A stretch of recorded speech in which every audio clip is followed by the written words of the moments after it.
السلام عليكم ورحمة الله وبركاته. معكم الأنزي ويلا بينا نبدأ حلقة جديدة من برنامج قهوة الزملكاوية. قبل ما اتكلم معاك في أي أخبار أو أي حوارات ممكن ما تكونش سمعتها، أنا حابب أقول لك إن أنا عارف إن أنا مقصر معاك، ولو عايز تعمل غير متابعة اعملها، بس معلش استحملني الفترة دي. أوعدك إن شاء الله من أول بكرة هتكون في كل يوم حلقة، وهجيب لك اخبار تهمك ان انت تسمعها، وهجيب لك ان شاء الله اخبار حصريه.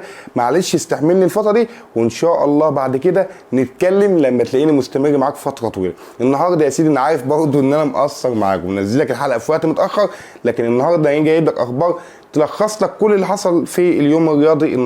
النهارده الجمعه اتقامت القرعه بتاعه دوري ابطال افريقيا والقرعه بتاعه الكونفدراليه. النهارده نادي الاهلي وقع في مجموعه سهله نسبيا، اللي يقول لك صعبه كداب.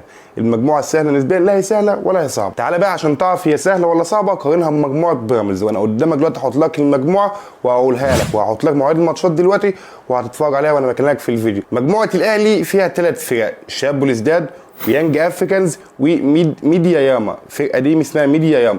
الاهلي تعالى شوف بقى مين الفرقه القويه: شاب بلوزداد ويانج افريكانز نسبيا.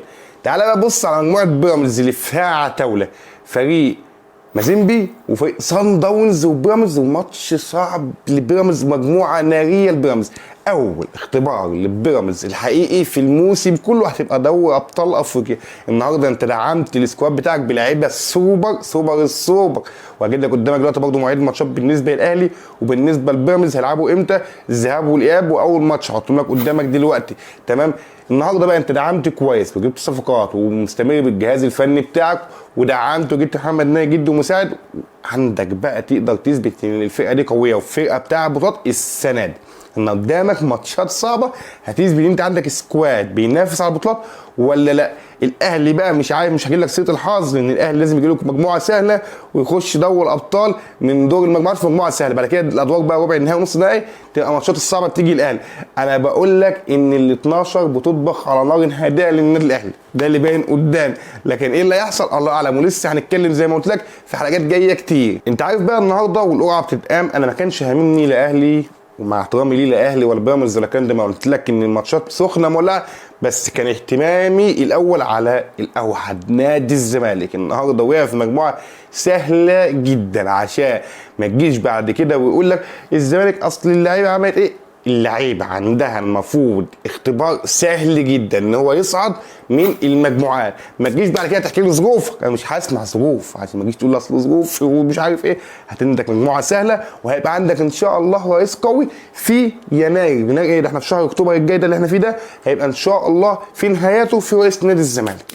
المفروض يبقى القائمه كلها كامله، اللعيبه ديت المفروض تشد نفسها. كابتن حسين لبيب المرشح الاقوى للفوز برئاسه نادي الزمالك ان شاء الله يكون موجود زي ما قلت لك رئيس نادي الزمالك، تشد على اللعيبه دي، والصفقات اللي هتيجي في يناير تكون قد الدعم اللي جماهير نادي دعمته لحضرتك.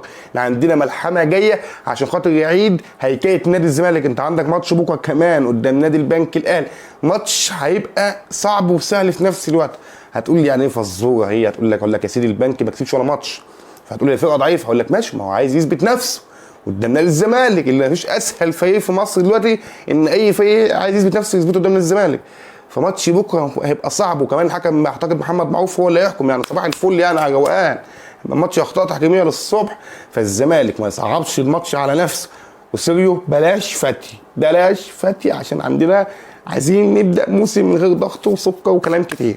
فان شاء الله يكون مجموعات افريقيا يتاهل منها نادي الزمالك وش مش عايزين بقى جو اصل عندنا مشاكل وازمات وكلام من ده. فان شاء الله تكون ديت بوابه لزكي يرجع فيها لبطولات افريقيا من تاني ونحصد لقب الكونفدراليه. انا بقى مش عايز اطول عليك الحلقه عشان خاطر بقول لك انا هبدا لك سلسله حلقات هتبتدي من بكره ماتش نادي الزمالك ونادي البنك الاهلي، وهفضلك الفتره الجايه. انا كده خلصت كل اللي عندي وهفضلك الفتره الجايه.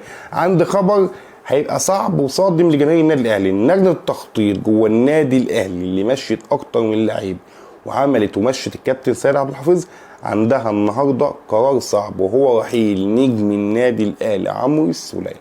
هتيجي تقول لي انت جبت الكلام من ده منين؟ هقول لك اسمع مني الفتره الجايه وهتشوف.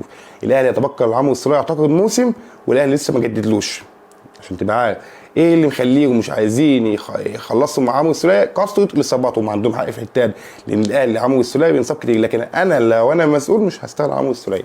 لاعب بيقدر يغير له الماتش، لكن هم هيعودوا الامر على المستشار الفني اللي هو مين؟ مستر كولر المدير الفني النادي الاهلي، هو اللي هيقدر يقول لهم الراجل ده ماشي ولا مكمل معاه. فما تخشوش في جدال، لان الكلمه الاخيره للنادي الاهلي ودي حاجه انا بحبها فيهم لمارسيل كولر، لانه راجل هو المدير اللي المفروض كلمته بتمشي، مش زي نادي الزمالك ايام الراجل اللي هو الله لقيتها ايام يا راجل. المهم دي كانت ملخص اخبار النهارده، ما تعتبرهاش اخبار، لان الاخبار هتبدا الجديده من اول بكره. كان معكم الأنزة على الزمالكاويه، سلام.